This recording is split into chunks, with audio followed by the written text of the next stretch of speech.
conjuro-te perante Deus e Cristo Jesus, que há de julgar vivos e mortos pela sua manifestação e pelo seu reino. Prega a palavra, insta, quer seja oportuno, quer não, corrige, repreende, exorta com toda longanimidade e doutrina. Versículo 6, quanto a mim, estou sendo já oferecido por libação, e o tempo da minha partida é chegado. Versículo 7, vamos todos juntos. Combati o bom combate, completei a carreira, guardei a fé. Já agora, a coroa da justiça me está guardada, a qual o Senhor reto juiz me dará naquele dia, e não somente a mim, mas também a todos quantos amam a sua vinda. Preste atenção, o apóstolo Paulo está preso em Roma, está vivendo os seus últimos dias.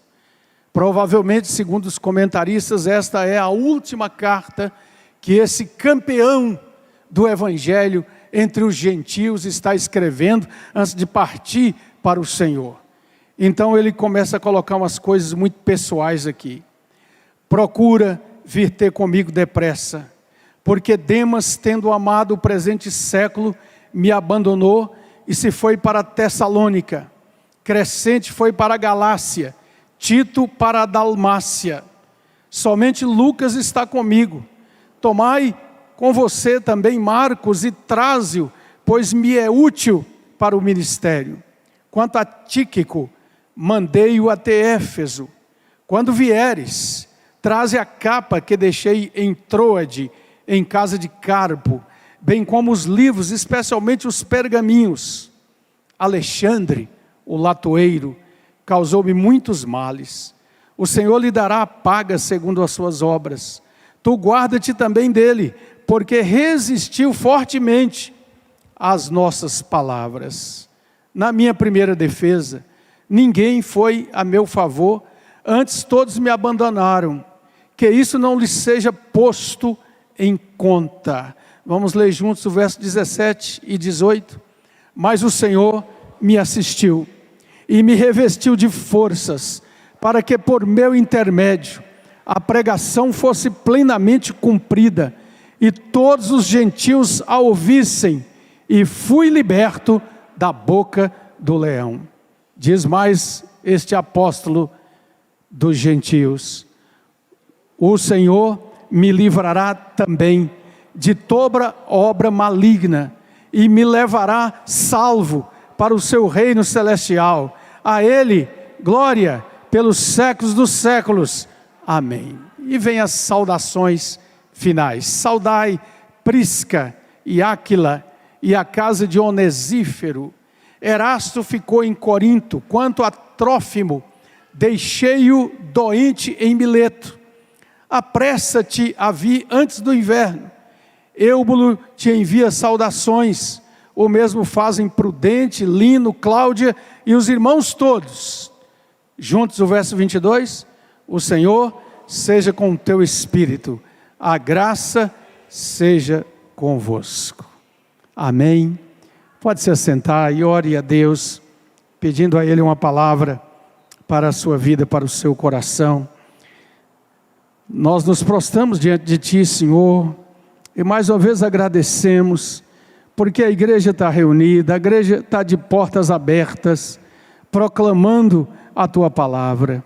Nós Te rogamos que esta palavra possa edificar, consolar, ensinar, confrontar, restaurar, levantar, realizar toda a obra para a qual o Senhor a designaste, porque tudo vem do Senhor, e nós nada podemos fora da Tua graça. Fala aos que estão em casa, fala aos que vão ouvir de alguma maneira esta mensagem, porque o Teu Espírito Santo é aquele que ensina a palavra e faz com que ela frutifique no coração daqueles que a ouvem. Nós pedimos assim, rogando também que o Senhor repreenda e impeça o inimigo da palavra de tirá-la dos corações, de trazer perturbação de qualquer espécie. Nos abrigamos debaixo do poder do sangue de Jesus. A Ele toda a glória. Amém. Aleluia. E a igreja diz: amém.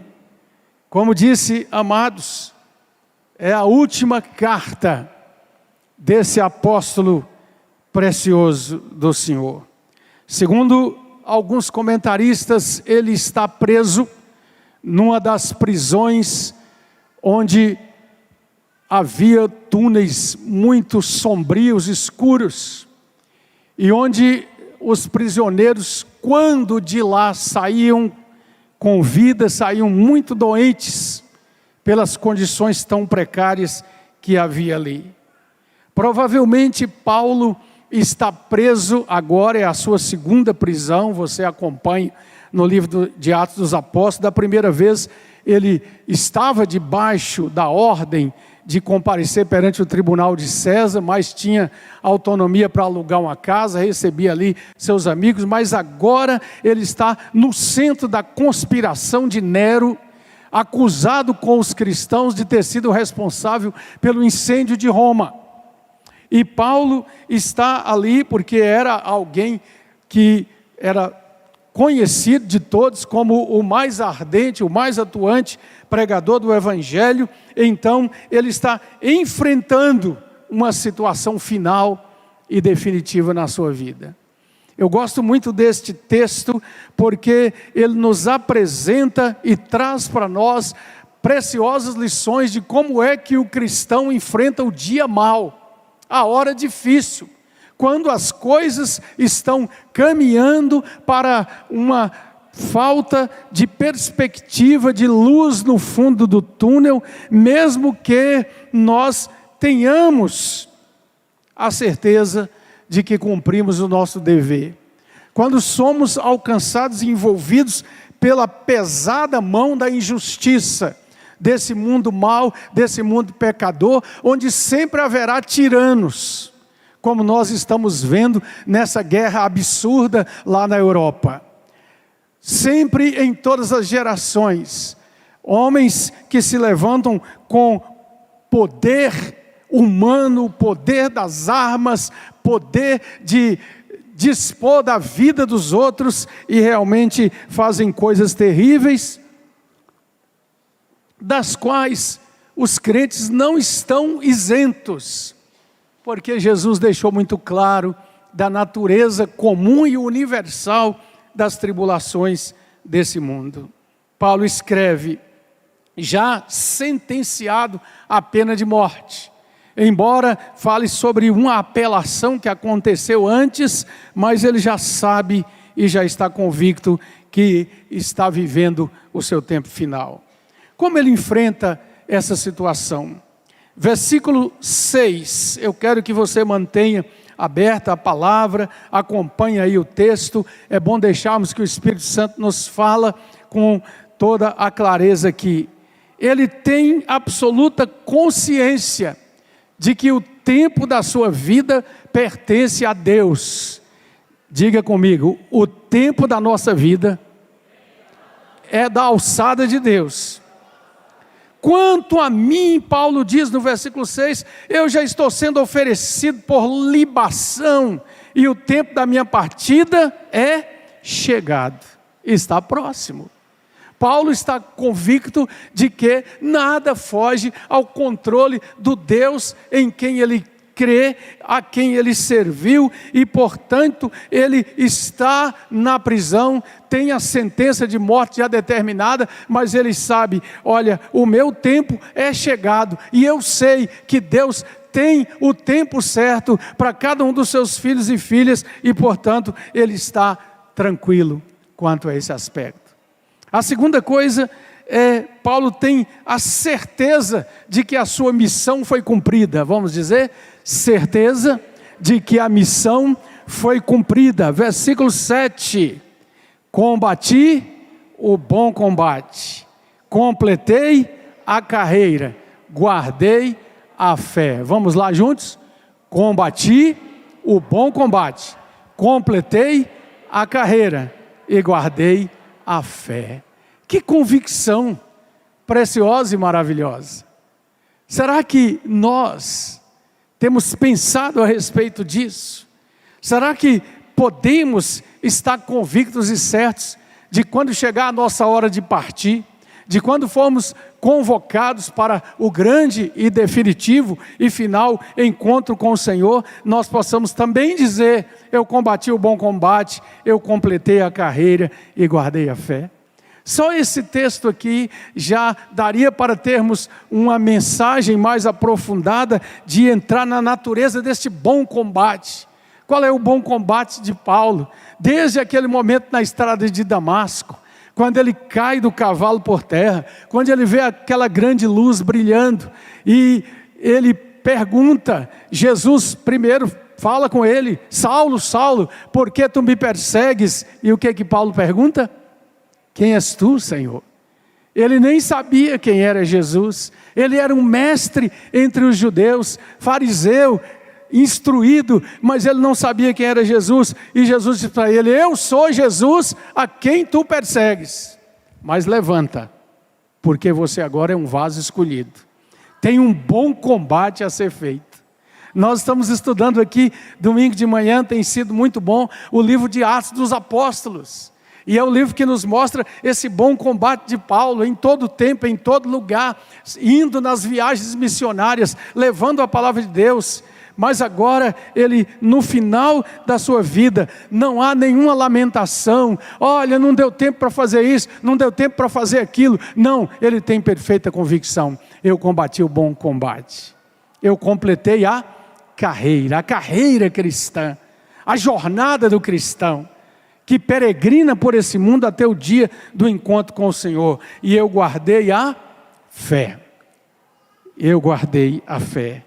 Terceira coisa que Paulo diz é a convicção de que o Senhor é justo, é o juiz soberano, é aquele que virá no dia final e que dará recompensa aos seus filhos. Versículo 8.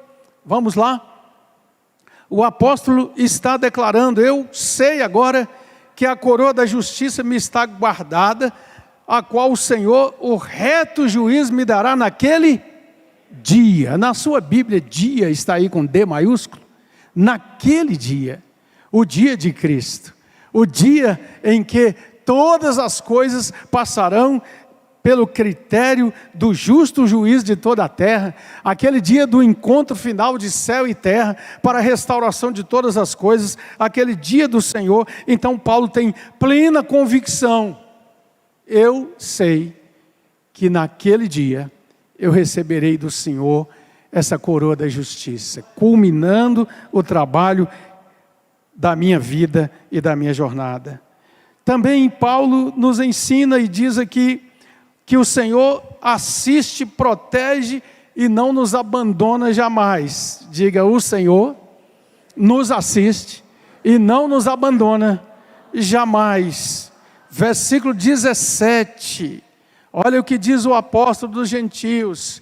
Ele fala de uma audiência que aconteceu aí no versículo 16, onde ninguém estava lá para dar uma palavra a seu favor, para falar sobre a sua defesa. Ele diz que todos naquele momento o abandonaram, mas ele diz no versículo 17: mas o Senhor me assistiu e me revestiu de forças, para que por meu intermédio a pregação fosse plenamente cumprida e todos os gentios a ouvissem, e eu fui libertado da boca do leão. O Senhor me assistiu. Ele está convicto do Deus que assistiu, que assiste e que assistirá, porque está presente na sua vida em todo o tempo. Também, em último lugar aqui, o apóstolo declara para nós, e declara nesse momento final da sua vida, que a obra maligna não prevalecerá contra aqueles que são do Senhor. Diga: a obra maligna não prevalecerá. Versículo 18, ouça a palavra, ouça o Espírito: o Senhor me livrará também de toda obra maligna, e me levará salvo para o seu reino celestial. A Ele glória pelos séculos dos séculos. Amém. O cristão não precisa ter medo da obra maligna.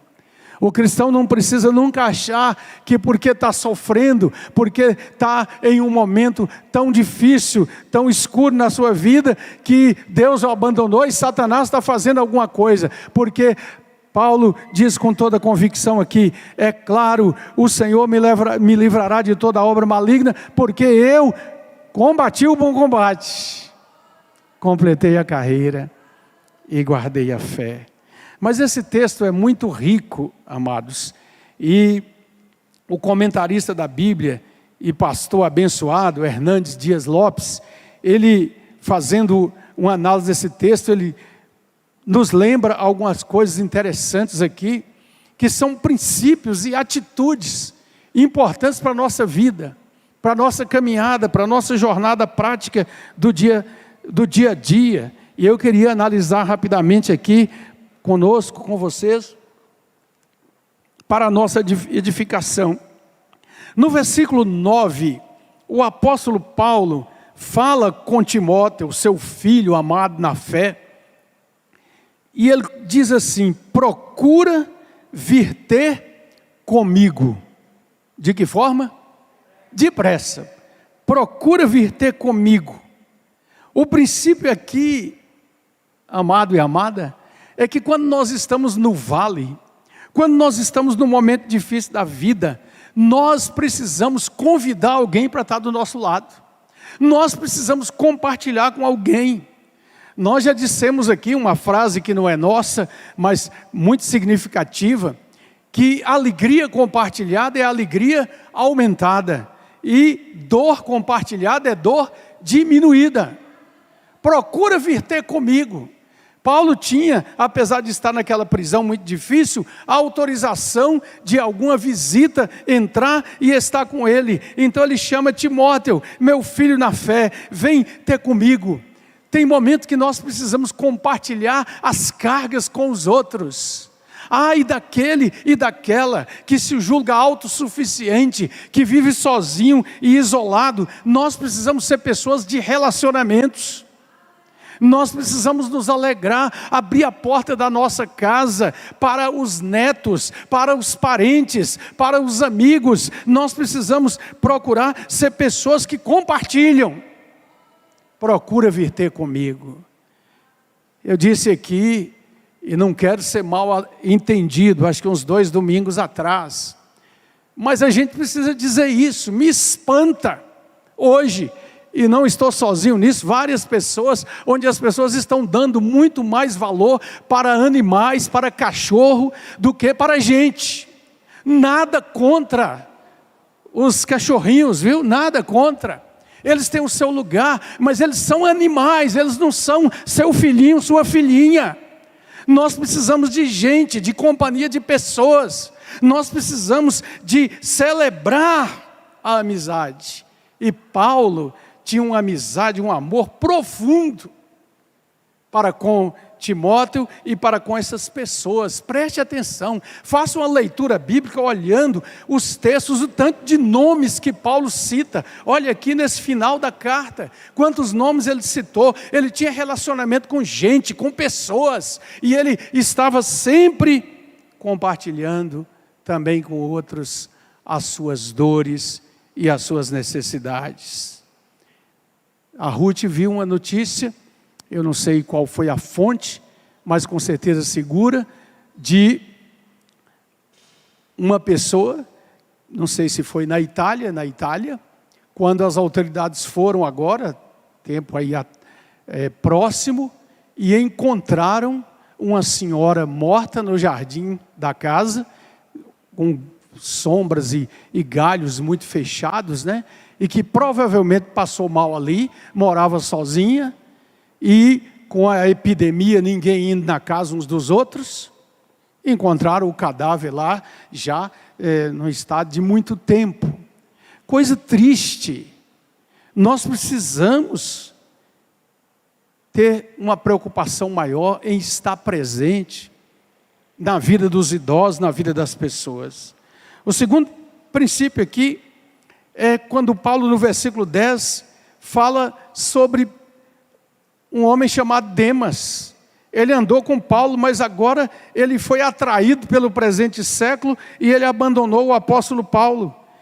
Mas Paulo diz, olha, ele saiu, Crescente foi para a Galácia, Tito para a Dalmácia. Nós precisamos aprender aqui que nós não devemos ficar presos a pessoas que nos desapontaram, que nos decepcionaram.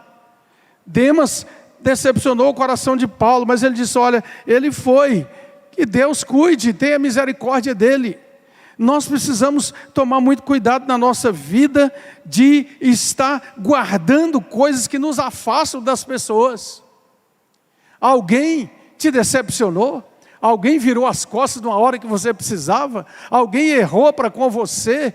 Não fique preso a isso. Não faça disso algo que vai amarrar a sua vida. Esteja aberto ou aberta para perdoar, para aproximar, mas não traga essa mágoa oprimindo seu coração.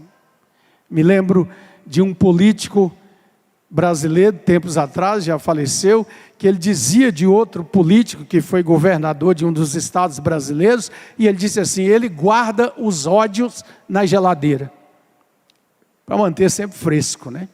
Nós não podemos jamais guardar isso no nosso coração.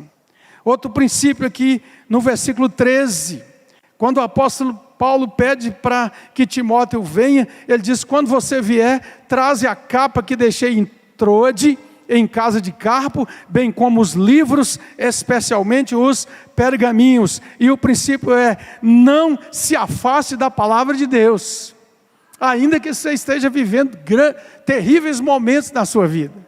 Estes pergaminhos, segundo os exegetas aqui no Novo Testamento, eram os textos do Antigo Testamento que Paulo tinha e lia constantemente, enquanto com a sua própria vida estava sendo escrito o Novo Testamento. Ele está numa prisão, é uma prisão escura, é uma prisão úmida, é uma prisão difícil, mas ele diz, traz os livros, ele quer estudar, ele quer ler, ele quer se alimentar da palavra. E nós precisamos ser pessoas assim, que sempre estão abertos para aprender, que sempre querem conhecer um pouco mais da palavra de Deus, que leem a palavra de Deus, que nela encontram alívio e abrigo para o seu coração. Olha, irmãos e irmãs, me perdoem, podem criticar, mas eu vou continuar dizendo, tenha sua Bíblia em papel, ainda que você tenha várias versões no celular, não consinta em que esse aparelho seja tão dominador da sua vida, porque quando você se senta num lugar tranquilo, abre a sua Bíblia, toma um lápis para destacar alguma coisa que Deus vai te falar, isso é enriquecimento para a sua vida. Nós temos uma ideia por aí que é moderno, tudo ser feito através da tela, e nós sabemos de tudo que está por trás dessa indústria que domina os bilhões de pessoas no mundo. Não estou dizendo que não devamos usar, estamos dentro de uma sociedade que precisamos disso para trabalhar, para tanta coisa, mas não deixe que isso seja um grilhão na sua vida e te afaste de uma relação de amizade, de amor, de comunhão com a palavra de Deus. Outro princípio, versículo 16, versículo 14 e 15, deixe o Senhor tratar daqueles que deliberadamente fizeram mal a você. Paulo cita aqui no versículo 14, um homem chamado Alexandre, latoeiro, era alguém que trabalhava metais, cobre talvez, segundo os comentaristas.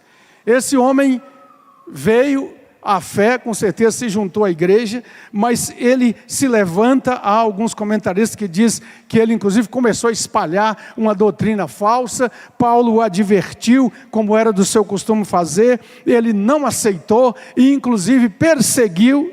Há um comentarista que diz que provavelmente esse Alexandre foi até o camarada que fez a denúncia contra Paulo perante Nero, dentro do contexto ali do incêndio de Roma, e então, mas Paulo diz assim, o Senhor lhe dará a paga segundo as suas obras. Nós precisamos entregar essas coisas na mão de Deus.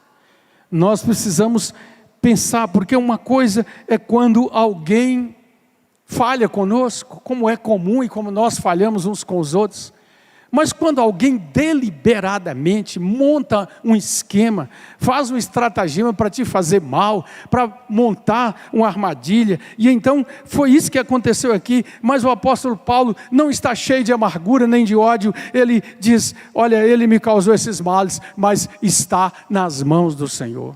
Deus é o justo juiz de toda a terra. Sexto princípio, versículos 16 e 17, nós já falamos aqui, quando Paulo lamenta que na sua defesa não apareceu, talvez ele esperava que pessoas fossem ali depor a favor dele, que estivesse ali naquela audiência, mas ele não viu ninguém, pareceu que ele estava sozinho. Então o princípio é, nós nunca estamos sozinhos, o Senhor está presente, e Ele está conosco, para que a gente possa completar a jornada. Deus está presente na nossa vida. É por isso que muitas vezes, irmãos e irmãs, nós somos surpreendidos. Eu creio que muitos de vocês aqui, como eu, já passaram por situações onde a gente achava que estava no limite e não iria conseguir levantar no dia seguinte e enfrentar o que a vida tinha perante nós. E de repente, na madrugada, na oração da manhã ao sair da cama, Deus promove alguma coisa e a gente se enche de novo de animação e de coragem para continuar. Deus não nos dá todo o suprimento para a jornada completa, e é por isso que a palavra diz, vão indo de força em força, de força em força. Quanto mais eu preciso, e mais busco, e mais vou aos pés do Senhor, mais Ele me reveste, me anima, me encoraja, e diz, vai filho, vai filha, eu estou contigo, eu te ajudo, eu te sustento, com a minha destra fiel. Em Atos capítulo 2, capítulo 27, melhor dizendo, nós temos a narrativa daquele naufrágio terrível.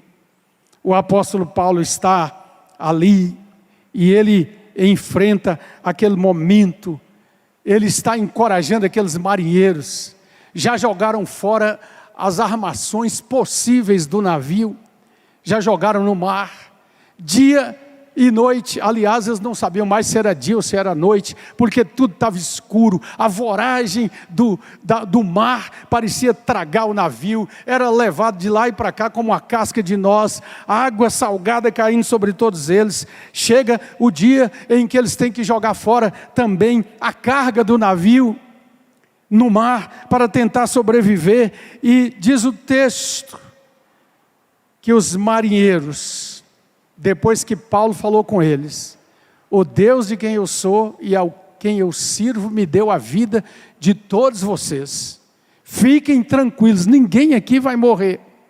E vem aquela madrugada, e é muito interessante, você pode ler depois o texto, Atos capítulo 27, que diz o texto, que os marinheiros oraram para que o dia amanhecesse. Você já passou pela experiência de uma noite tão difícil, tão dolorosa, tão cheia de preocupação e de ansiedade, que você pediu a Deus que aquele dia chegasse logo, que aquela noite passasse, que amanhecesse o dia? Já vivemos momentos assim, muito complicados, muito difíceis. Diz esse texto que eles oraram para o dia amanhecer, e quando o dia amanheceu, Atos capítulo 27, quando o dia amanheceu, quando a aurora começou a clarear no horizonte, eles viram uma ilha, uma terra. Antes não se via nada, não sabia onde estavam, na voragem do mar, se era dia, se era noite, mas eles oraram para que o dia amanhecesse, e quando o dia amanheceu, eles viram a provisão de Deus. É verdade, amado e amada, que a tristeza pode durar uma noite, mas a alegria vem pela manhã, que é uma promessa de Deus para o seu povo, que nós podemos confiar nele, e que mesmo que a própria vida vá, como escreveu Martinho Lutero no maravilhoso e conhecido hino da Reforma, embora a vida vá, por nós Jesus está e nos dará seu reino. Aleluia, glória e louvor ao nosso Deus. Outro princípio que aprendemos aqui no versículo 21, Diz o texto que o apóstolo Paulo fala assim: apressa-te a vir. Quando? Antes do inverno. Antes do inverno. Vem agora. Vem logo. Porque amanhã pode ser tarde. Talvez Paulo não sabia qual seria o dia da sua execução. Mas ele sabia que já estava sentenciado. Vem, Timóteo, porque você pode atrasar e não me encontrar mais. Eu quero te abraçar, eu quero estar junto de você. Isso é um princípio que nos ensina que nós temos que aproveitar a oportunidade. O tempo de fazer o bem é hoje. O tempo de compartilhar é agora. O tempo de servir é agora. Pastor Hernandes lembra uma coisa que diz ele que sempre deixou ele muito impressionado na cultura brasileira, essa questão de que nos velórios tem duas coisas que sobressaem. Uma é que os elogios ao corpo que está ali são muitos, né? Muitos elogios, alguns, quem sabe, até mesmo apropriados. E o outro é que tem coroas de flores por todo lado. Então, nós precisamos pensar, por que não elogiar hoje? Por que não dar flores agora? Que as pessoas podem aspirar o seu perfume, viver a alegria de tê-los perto. Porque muitas vezes essa é uma cultura para tentar uma reparação, uma restituição, fazer alguma coisa que não fez enquanto se era vivo. Então o tempo é hoje e o tempo é agora. Procura vir ter comigo antes do inverno, antes que chegue o inverno. E o inverno é também uma estação do ano que tem um sentido figurado, com o final da vida, com a velhice sem esperança, com a questão da enfermidade, da entrega, porque não se tem mais expectativa de nada, antes que chegue o inverno. Por isso, jovens, a palavra diz: alegra-te, jovem, alegra-te na tua juventude, perante o Senhor, sabendo que Deus vai pedir conta, mas o tempo é agora, de compartilhar, de repartir, de amar, de fazer a coisa no momento em que Deus está nos dando o privilégio de fazer, de pedir perdão, de restituir o que tiramos do outro, de fazer reparação, de pedir perdão da má palavra, da discussão que ficou e que separou a amizade, o relacionamento e o coração. Mas finalmente, a melhor maneira de encerrar a carreira é entregar a Jesus toda a glória. Diga: a melhor maneira de encerrar a carreira é entregar a Jesus, é dar a Jesus toda a glória. O versículo 18, o apóstolo diz, no final do versículo: a Ele a glória pelos séculos dos séculos. Amém. A Bíblia tem 3 significados para a morte, entre outros, mas esses 3 se destacam. O primeiro é que a morte é tirar o fardo, é aliviar o fardo da existência, é descanso, é entrar no descanso. O segundo significado está ligado a desatar o bote, o barco que está amarrado ali, desatar para que a viagem siga na direção do horizonte, na direção do além. O terceiro significado é afrouxar as estacas. Isso era muito conhecido do povo lá do Antigo Testamento, para desmontar a barraca, levantar acampamento e voltar para casa. E esses significados estão nessas palavras que Paulo está usando aqui. Eu estou indo para receber a coroa, eu combati o bom combate, eu acabei a carreira, eu guardei a fé. E portanto ele está nas mãos do Senhor. Imagine você, o apóstolo Paulo já velho, Numa das suas cartas ele diz: Paulo, o velho, saúda vocês. Nesse momento final da sua vida. Até que chegue o dia, determinado pelas autoridades romanas, que o velho apóstolo combatente de Jesus Cristo vai entregar a sua vida, provavelmente sendo decapitado no cepo. Não há 100% de certeza, mas os pesquisadores falam sobre isso. E então, naquela prisão romana escura, o homem encarregado da execução entra na prisão levando uma luz e pergunta: prisioneiro Paulo, onde está o prisioneiro Paulo de Tarso? E Paulo se levanta e acompanha aquele que vai levá-lo à execução. Podemos imaginar ele dizendo: Paulo, o direito romano te assiste de você dizer uma última palavra que você quer dizer, que seja registrada, que possamos mandar para os seus familiares. Você quer dizer essa última palavra? E provavelmente Paulo diz: quero sim. E levanta a sua mão e diz: a Jesus Cristo, o Rei dos Reis, o Senhor dos Senhores, aquele que eu servi em toda a minha vida, a Ele glória, honra, domínio, poder, antes de todas as eras, pelos séculos dos séculos. Amém, aleluia. E encerra a sua carreira.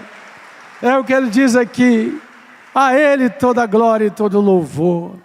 Ah, irmãos e irmãs, precisamos pedir a Deus que nós não desistamos no meio da carreira, não sejamos impedidos pelos tropeços malignos, mas nos refugiemos nessa verdade da palavra de Deus, para poder continuar dizendo, como o belo hino, um dos preciosos hinos de várias gerações evangélicas têm cantado: eu sei em quem tenho crido, e estou bem certo que Ele é poderoso para guardar o meu tesouro até aquele dia.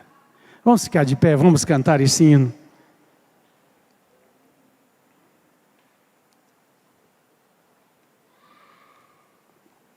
Combati o bom combate, completei a carreira e guardei a fé. Que possamos levar essa palavra muito firme em nosso coração, como um desafio.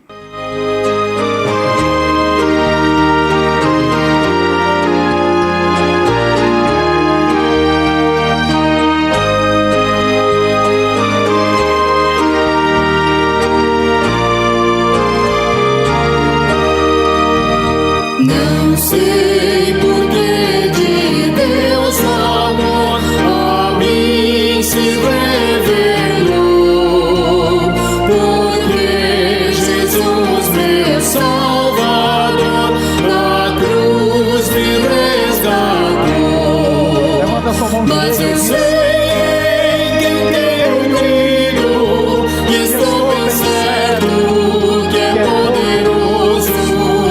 Guardará, pois, o meu tesouro até ao dia final. Não sei o modo como agiu o Espírito eternal, que um dia Cristo me atraiu em convicção real. Mas eu sei em quem tenho crido e estou bem certo que é poderoso. Guardará, pois, o meu tesouro até ao dia final. Não sei o que de mal ou bem é destinado a mim. Se mãos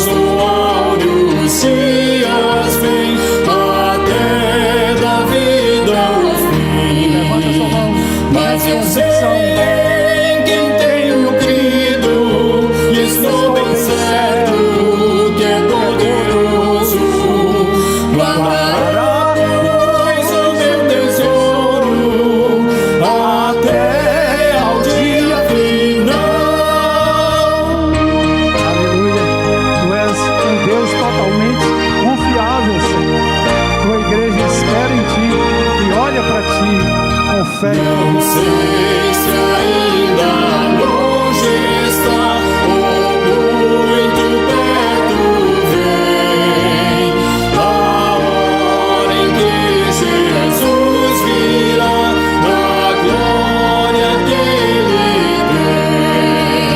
Mas eu sei em quem tenho crido e estou bem certo que é poderoso. Guardará, pois, o meu tesouro até ao dia final. Aleluia. Levanta sua mão direita e diga: eu sei em quem tenho crido. Ó Deus, ajuda-me a perseverar até o fim, porque a tua palavra diz: ser fiel até a morte, ser fiel até a morte, e eu te darei a coroa da vida. Eu posso todas as coisas em Cristo que me fortalece. Aplauda ao Rei soberano, ao Senhor, o Deus Todo-Poderoso. Aleluia. Ele é digno, Ele é digno, Ele é digno, Ele é digno. A maravilhosa graça do Senhor Jesus e o amor de Deus, o nosso Pai, a consolação, o bálsamo, a graça, o óleo fresco, a presença gloriosa do Espírito Santo de Deus estejam sobre vós, amados e amadas do Senhor, e permaneçam convosco até aquele dia, para a glória de Jesus. Amém. Vamos em paz.